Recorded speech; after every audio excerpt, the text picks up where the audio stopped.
ආයිබෝවන්. අද අපි කතා කරන්න යන්නේ ඇත්තටම හරිම අපූරු කතාවක්. ඒ තමයි කුලාවක ජාතකය. මේක බෞද්ධ ඉගැන්වීම් ඇතුලේ තියෙන හිතන්න ගොඩක් දේවල් ඉතුරු කරන හරිම ගැඹුරු පාඩමක් කියලා දෙන කතා පුවතක්. හිතන්න ජලපෙරණයක් වගේ හරිම පොඩි දෙයක් ගෙන ඇතිවන රණ්ඩුවක් කොහොමද දෙව්ලොව දක්වාම විහිදෙන ලොකු කතාවක් වෙන්නේ. ඇත්තලම පුදුමයි නේද? ඔව් මේ කතාව පටන් ගන්න එහෙම පොඩි මතභේදයකින් තමයි. අපි බලමුකෝ මේ සිදුවීම කොහොමද මේ තරම් දුරදිග ගියේ කියලා. හොඳයි අපේ කතාවේ මුලට යමු. මේක පටන් ගන්නේ බුදුරජාණන් වහන්සේව බැහැ දැක ගන්න කියලා ගමනක් යන භික්ෂුන් වහන්සේලා දෙනමකකින්. ඉතින් මේ ගමන අතරතුරේදී මේ දෙනම අතර පොඩි වාදයක් ඇති වෙනවා ප්‍රශ්නයක් ඇති වෙනවා. ඒකේ ප්‍රතිඵලයක් විදිහක අර වතුර පෙරණයක් අතේ තිබුණ භික්ෂුව අනිත් භික්ෂුවට ඒක දෙන්නේ නැහැ. බෙදා ගන්න එක ප්‍රතික්ෂේප කරවා. දැන් හිතන්න දැඩි පිපාසයක් හැදුනම මුකුඩ කරන්නේ. අර දෙවනි භික්ෂුවට උනේ ඒකයි. දරා ගන්නම බැරි පිපාසයක්. ඉතින් වතුරේ පොඩි සත්තු ඉන්නවා කියලා දැනම උන්වහන්සේ නොපෙරපු වතුර පානය කරනවා. මේක තමයි කතාවේ හැරවුම් ලක්ෂ්‍යය. බලන්න පොඩි ක්‍රියාවක් වුණාට ඒකේ ප්‍රතිවිපාක කොයිතරම් දුර යයිද කියලා. බුදුරජාණන් වහන්සේත් ළඟදීම මේ ගැන අහන්න තමයි හිටියේ. හරි දැන් මේ දෙනම ජේතවනයේට එනවා. ආව ගමන්ම බුදුරජාණන් වහන්සේ භික්ෂුවගෙන් කෙලින්ම අහනවා භික්ෂුව ඔබ දැනම ජීවින් ඉන්න වතුරු බිව්වද ඒක ඇත්තද කියලා. බලන්න උන්වහන්සේ අහන ඔය ප්‍රශ්නය තමයි මේ පොඩි සිදුවීමෙන් අපි වරගෙන යන්නේ ඊට වඩා කොච්චරවත් පරණ මහලුකු කතාවකද.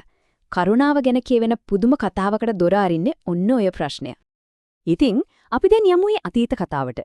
මේක තේරුම් ගන්න නම් අපි කාලෙන් ගොඩාක් පස්සට යන්න ඕන.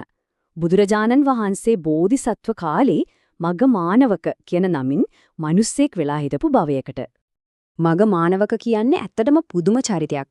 ඔහු තනියම නෙවෙයි තමන්ගේ යාළුවෝ 32 දෙනෙකුත් එකතු කරගෙන ගමේ මිනිස්සුන්ට උදව් කරනවා. පාරවල් වල තියෙන ගල් අයින් කරනවා, පාරම් හදනවා, අම්බලම් හදනවා, නිලුම් පොකුණු හරනවා, දන් දෙනවා, මුළු ගමම ගුණවත් ජීවිතයකට හුරු කරවනවා. ඒ කියන්නේ තමන්ගේ මුළු ජීවිතයම වගේ කැප කරන්නේ අනුන්ගේ යහපතට. හැබැයි හැම හොඳ දෙයකටම වගේ බාධක එනවනේ. මෙතනත් හැම වෙනවා. ගමේ මිනිස්සු හොඳක ජීවත් වෙද්දි ඩඩ ගහලා සල්ලි හොයාගත්ත ගම්මුලා ඩෑනියාට ආදායම නැති වෙනවා. ඉතින් කේන්තිගේ ඔහු මේ හොඳ වැඩේ නවත්තන්න ඕනේ කියලා තීරණය කරනවා. මගමානවකගේ ගුණවත්කමම තමයි එයාට සතුරෙක්ව ඇති කලේ. ඉතින් මේ දූෂිත ගම්මුලා ඩෑනියා රජතුමාට ගිහින් කියනවා මගයි යාළුවෝයි භයානක මංකොල්ලකාරයෝ කියලා. රජතුමාත් ඒක විශ්වාස කරලා මේ 33 දෙනාම ඇතුන්ලව පාගල මරණ නියෝග කරනවා. හිතන්නේ මොහොත මරණය Taman ඉස්සරහා. ඒ වෙලාවෙදිත් මග Tamanගේ මිතුරන්ට දෙන අවවාදය බලන්න. ඒක කොයිතරම් බලගතුද කියලා. මොකද වෙන්නේ දන්නවද? අර මරණන්ගෙන ආපු ඇතා මේ අයගෙන් විහිදෙන මෛත්‍රී සහගත බවට ඒ බලයට බය වෙලා ළඟට වටෙන්නේ නැහැ. ඇතා වේදනාවෙන් කෑ ගහලා පැනලා දුවනවා. බලංගකේ සාමූහික ගුණවත්කමේ බලය කොච්චරද කියලා. රජතුමාගේ බලවත් මැතාවත් පරද්දන්න ඒ මෛත්‍රියට පුළුවන් වුණා. හොඳයි. අර කරපු මහා පිනේ බලයෙන් මගමානවක ඊළඟ භවයේ ඉපදෙන්නේ දෙවියන්ගේ රජු, ඒ කියන්නේ සක්දෙවිඳු විදිහට. හැබැයි කතාව එතනින් ඉවර නෑ. එතනදී තමයි එයාට තමන්ගේ ජීවිතේ ලොකුම අමාරුම පරීක්ෂණයට මුහුණ දෙන්න සිද්ධ වෙන්නේ. ඉතින් සක්දෙවිඳු රජු වුණාට පස්සේ කලින් තාවතින්සේ හිටපු අසුරයන්ව සාමකාමීව එලවලා දානවා. හැබැයි අසුරයෝ සුම්නේ ඉන්නේ නැහැ.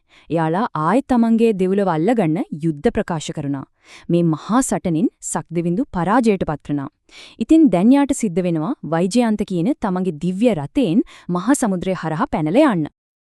මේ රථය අධික වේගයෙන් වනාන්තරයක් හරහා යද්දී ඒ වේගෙට ගස් කඩාගෙන වැටෙනවා.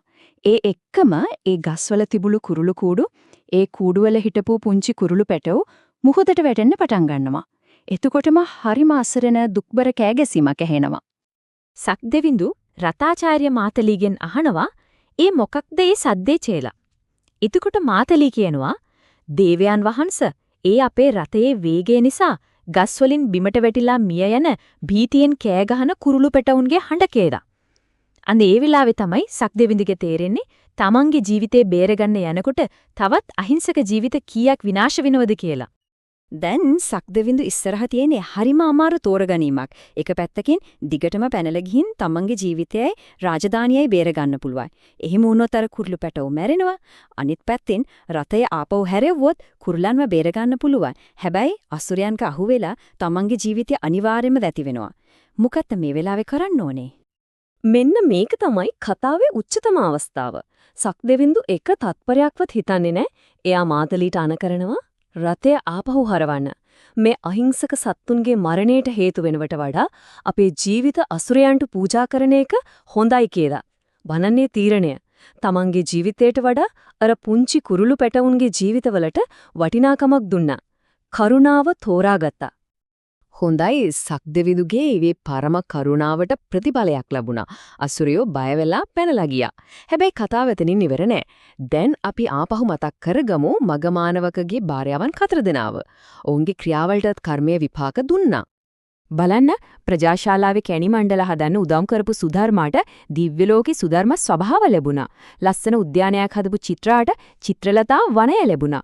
නෙළුම් පොකුණක් හදපු නන්දාට නන්දා නෙළුම් පොකුණ ලැබුණා.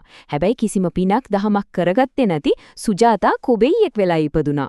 මේකෙන් පැහැදිලිවම පේනවා Taman කරගන්න දේ තමයි Tamanට ලැබෙන්නේ. පින කියන්නේ අනිවාර්යෙන්ම සක්‍රියව කරලා රැස් කරගන්න ඕන දෙයක්. හරි. දැන් අපි ආයමත් කතාවේ මුලට අර භික්ෂුන් වහන්සේලා දෙනමගේ ආරවුලට එමු. බුදුරජාණන් වහන්සේ මේ මුළු කතාවම කියලා මේ සිදුවීම් දෙක අතර තියෙන ගැඹුරු සම්බන්ධය පැහැදිලි කරනවා.